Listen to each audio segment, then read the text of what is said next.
What do you think makes something valuable in life? Well, whatever value we put on it in the first place, like if it's something that came from like a parent or a loved one, it would be like it has like love in it or thought in it. Do you think that we have intuitions about the things that we should be doing? I think so, but sometimes it's not the right thing to do. Not really. How do you know what the right thing is? If things turn out in a positive, not all the time. Is that? Not all the time. Oh, I know. Just like generally, I'm wondering. Because I wrote the word mistakes up on the board because someone made a reference to making a mistake in life. I think it was Ryan. Like, how do you know when it's a mistake? And you might say, well, like when things turn out badly. Or how do you know when something was the right thing to do? When things turn out well. Now, when we talk about things turning out well or things turning out badly, we have to consider what our scope is on that. Meaning, are we talking about something turned out well today? Or are we saying that things turned out well long term? So let's say, for example, some of you are taking AP tests. And I heard somebody earlier when you guys were coming in, I heard someone say, I won't quote him directly, but this person just essentially said, there's no way I didn't get a 5. That's just like a given, you know? I like that attitude. It's just like, be shocked if I didn't get a perfect score. I like that. And they sounded sincere in it as well.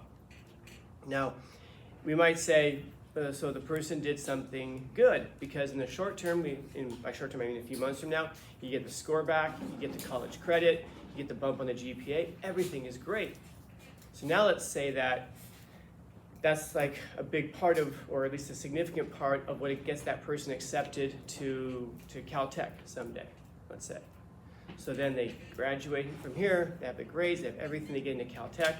Then they get on the plane to fly to Caltech, and that's just one of those like 1 in 10,000 planes that just goes down, and the person dies. So now, was passing the AP test a good thing? Back then, when it happened, we might be like, that's great. But then, you know, if I was here at that person's funeral, and I was speaking at their funeral, I would say, I remember the tragic day I found out that he got a 5 on his AP test. But for that, if he had failed that, he would have been 0.01 points shy of getting into Caltech, and he'd be alive today. Maybe. I don't know. Because that's the really hard thing about life. Because what you guys are all saying is true. Like, you know, it doesn't come with a handbook. It doesn't come with a checklist. These are the things that you need to do. It doesn't even come with a checklist that tells you, here are the things you want to do. And here are the things that will be good for you, because you don't even know what's good for you. None of us do. And so you can't even know if something was a mistake or if the bad thing actually led to something really, really good, because it might take years for it to manifest. I was talking to someone yesterday, and she was very disappointed because she was, it was terrible, man. This person sent a message to someone who they were seeing, and she sent like this, not a long message, but this very like, you know, heartfelt message, just saying, you know, basically you ghosted me, you've taken me off your social media, so I guess that means I'll leave you alone. I wish things had worked out between us because I felt, you know, a lot for you, but I wish you the best and the things. It wasn't like making you feel guilty. It wasn't like a droopy thing. It was just, for her, it was just closure. So the person messaged back with the thumb up emoji. I looked at that and I was like, damn. Because she goes, can you guess what he messaged back? I go, okay.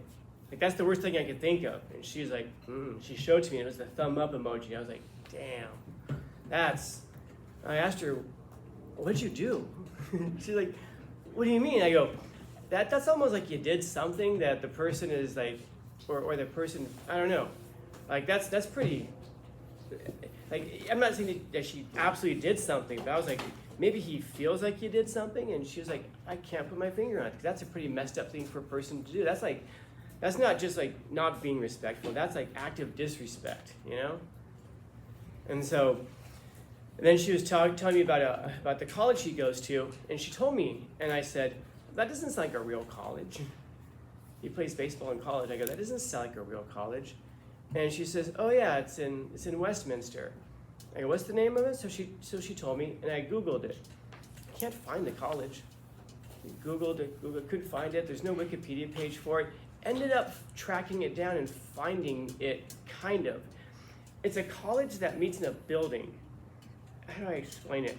They only have 5 adjunct professors who work there. An adjunct professor is a part-time professor. Of those 5, only 2 have PhDs. And one of them is teaching like introduction to philosophy and kinesiology, which how the body works. What the hell, That's like, oh, I teach PE and math. It doesn't make any sense. So we started looking at it, and you can go through their website. It's not an accredited college, which means if you get a degree from there, the degree doesn't mean anything. You didn't get a real degree from a real school. They have almost, and it specifically says on there that they're not accredited, but they're going to be, and they're excited that they're going to be someday, but today's not that day. They meet like in the back of it's essentially like a church building, and they meet in the building in back of the church building. They only offer 8 classes a semester, and half of those are online. Right, so as we're going through this, she essentially finds out that a bunch of the stuff that she thought this person was, and she's all proud of him, turns out he's not, there's none of that. And so now she's looking at it, and she thought, wow, this is a person who I want to have a future with, and now she kind of looked at it and said, oh, this doesn't look good. It's not at all what I thought it was going to be. When she got dumped, was it a good thing or was it a bad thing? The thumbs up emoji just kind of really, really solidified it to her. But if he had said anything like, well, I really appreciate that, and maybe at a different time it would have worked out, that would have left like a little bit of a door of hope open for her. But because he was so incredibly disrespectful, she did end up dropping him from all of her, every contact that she had for him. It was bad, but it was also good, but not really good, but just better. But that's something that she wouldn't have known if we hadn't looked up, the school and everything online.